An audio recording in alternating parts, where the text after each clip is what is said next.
పాపా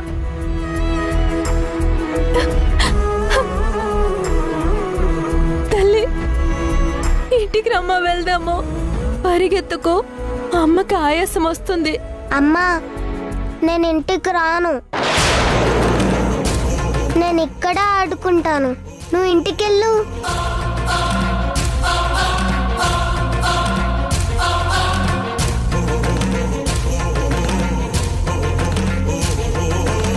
పాపా ఆగమ్మా.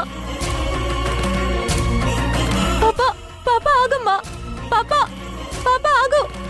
అక్షర ఆగమ్మా.